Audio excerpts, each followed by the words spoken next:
Battlefield stalemate, Ukraine's desperate push for victory. The Ukrainian army finds itself in a do-or-die battle on the front lines, with Russian forces maintaining dominance in the trenches. Despite Ukraine's successful incursion into Russia's Kursk region, Vladimir Putin's military continues to control significant portions of Ukrainian territory. The much-anticipated arrival of F-16 fighter jets has yet to turn the tide for Ukrainian President Volodymyr Zelensky. Zelensky's forces are hamstrung by restrictions on the use of Western-made weapons, particularly for long-range strikes inside Russia. The United States, Germany, and the United Kingdom have not given the final go-ahead, a situation Putin is exploiting to his advantage. While Ukraine's Kursk offensive has dragged on for over a month, with Zelensky's troops controlling nearly 1,200 square kilometers of Russian territory, including the nuclear power plant town of Sutsa, progress elsewhere has been limited. Russia continues to occupy most of eastern Ukraine and has even captured additional territory in the Donbas region. Naval showdown, Putin's Ocean 2024 flexes military muscle. In a direct challenge to NATO, Putin has launched Ocean 2024, the largest Russian naval drill since the collapse of the Soviet Union. This massive exercise mobilized all 5 Russian fleets, with China joining as Russia's biggest ally.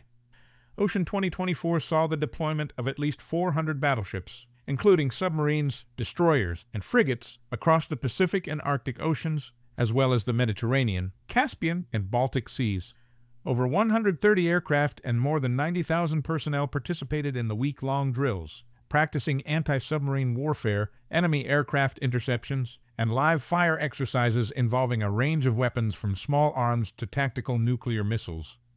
Putin declared that the drills involving China were a message to the United States and NATO, stating, "We see that the United States of America are trying to maintain their global military and political dominance at any cost. To this end, using Ukraine, they are trying to inflict a strategic defeat on our country." Diplomatic dance, Western support versus Russian warnings. As Ocean 2024 unfolded, the United States and the United Kingdom sent their top diplomats, Antony Blinken and David Lammy, to meet with Zelensky in Kyiv.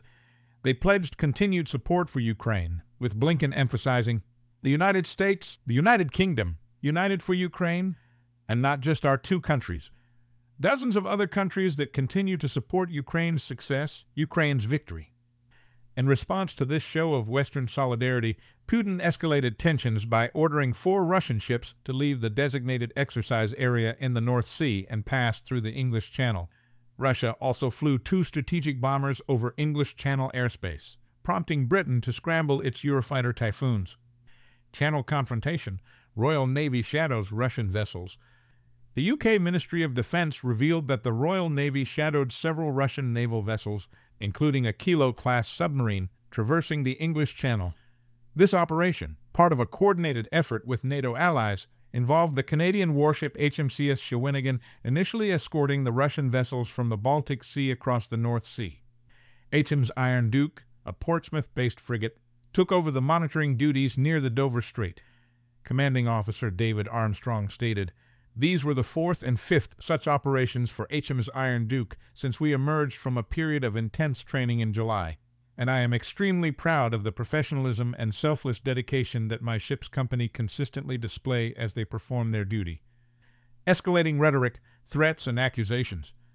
The heightened military activity has been accompanied by increasingly hostile rhetoric.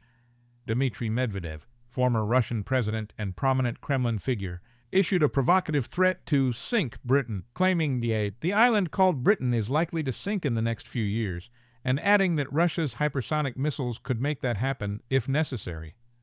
Russia also accused 6 British diplomats of espionage, revoking their accreditation.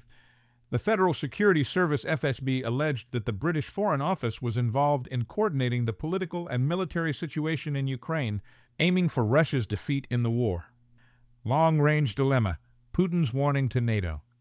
The potential use of long-range Western weapons by Ukraine has become a flashpoint in the conflict. Putin warned, if this decision is made, it will mean nothing less than the direct participation of NATO countries, the United States, and European countries in the war in Ukraine. He added, "This will mean that NATO countries, the United States, and European countries are fighting Russia. And if this is so, then, bearing in mind the change in the very essence of this conflict, we will make appropriate decisions based on the threats that will be created for us.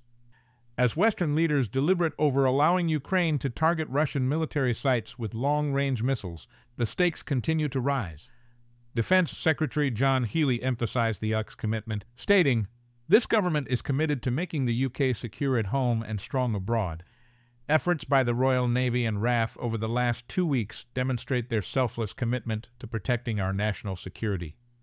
With both sides refusing to negotiate a truce and playing a high-stakes game of territorial control, the conflict in Ukraine shows no signs of abating. As Zelensky awaits permission to use Western weapons to their full effect, and Putin threatens to take the fighting to the open sea, the international community watches with bated breath, hoping for a resolution to this prolonged and devastating war.